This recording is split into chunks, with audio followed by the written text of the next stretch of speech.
Hi అండి, welcome back to our channel. ఈరోజైతే నేను లంచ్లోకి గోంగూర పుల్లగూర చేస్తున్నాను. అంటే మిరపకాయలు వేసి చేస్తారు కదా, మరి మీ సైడు దీన్ని ఏమంటారు అనేది కామెంట్ చేసేయండి. ఇది వచ్చి ఎర్ర గోంగూర. నాకు తెల్ల గోంగూర కన్నా ఎర్ర గోంగూర ఇష్టం. చిన్నప్పటి నుంచి కూడా దీన్ని ఎక్కువ అయితే నేను తినేదాన్ని. మా హస్బెండ్కి అంతగా ఇష్టం ఉండదు, ఎందుకంటే పుల్లగా ఉంటుందని. సరే, ప్రాసెస్ ఏంటంటే ముందుగా నేను గోంగూర ఆకుల్ని ఒలుచుకొని ఫస్ట్ వాటర్ వేసి ఉడకబెట్టేశాను. అదొక 50% ఉడికింది అన్నప్పుడు ఎండుమిర్చి, టమాటోస్ అండ్ ఆనియన్స్ వేసి ఇంకొక 50% ఉడికించేసాను. ఆల్మోస్ట్ మొత్తం ఉడికిపోయాయి. ఇంకా అంతే అండి. నేను ఇందులో వెల్లుల్లిపాయలు కానీ ఇంకేమీ వేయలేదు. ఈ 4 ఇంగ్రీడియంట్సే మన గోంగూర ప్లస్ ఎండుమిర్చి, టమాటోస్ ఒక 3 తీసుకున్నాను. ఎందుకంటే గోంగూరలో పులుపు ఎక్కువగా ఉంటుంది, టమాటోస్ కూడా కొంచెం పుల్లగానే ఉంటాయి, ఎందుకంటే తగ్గిస్తుందేమో అని టమాటోస్ ఒక 3 తీసుకున్నాను. ఆనియన్స్ ఒకటే తీసుకున్నాను.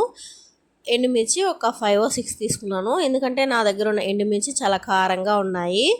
అసలు ఎలాంటి ఎండుమిర్చి వాడాలి అనేది నాకు కొంచెం క్లారిటీ లేదండి. ఇంతకుముందు వాడుతున్న ఎండుమిర్చి వచ్చి ఒక 10 వేస్తే కానీ కారం ఉండేది కాదు. ఇప్పుడు కొత్త ఎండుమిర్చి తీసుకొచ్చారు, అది డీమార్ట్లో తెచ్చారు. ఇంకా 3-4 వేస్తేనే ఎక్కువ కారం అయిపోతుంది, అందుకని తక్కువే వేశాను. ఇంకా అన్నీ బాగా ఉడికిన తర్వాత మన పప్పు మెదిపే గుర్తుంటుంది కదా, దాంతో మెదుపుకున్నాను. ఫస్ట్ దీంతోనే మెదిపేద్దాం అనుకున్నాను, కానీ మెదగలేదు. తర్వాత రాళ్ళ చటీలోకి తీసుకొని ట్రాన్స్ఫర్ చేసి మెదుపుకున్నాను అనమాట. ఇంకా మెదిపేసుకున్న తర్వాత పోపు పెట్టుకోవాలి. నేను ఈ యొక్క తీసుకున్నాను కదా ఆకు, ఉడికించుకున్నాను. ఈ పాత్రలోనే మళ్ళీ పోపు అనేది పెట్టుకున్నాను కడుక్కొని. ఇంకా ఆయిల్ పోసుకొని ఆయిల్ ఇంకా వేడెక్కిన తర్వాత ఆవాలు వేసుకోవాలి. ఆవాలు చిటపటలాడిన తర్వాత కొంచెం ఇంగ వేసుకున్నాను, అంతే, ఇంకేం వేయలేదు. ఇంగ వేసిన తర్వాత ఆనియన్స్ వేసి ఫ్రై చేశాను.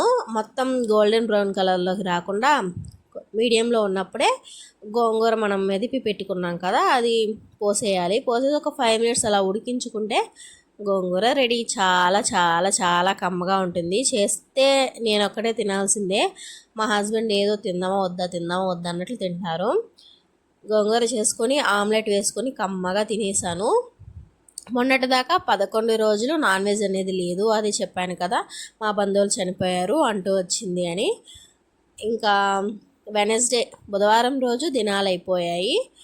థర్స్డే రోజు నుంచి నాన్ వెజ్ అనేది తినవచ్చు. ఇంకా అంతే అండి ఈ వీడియో.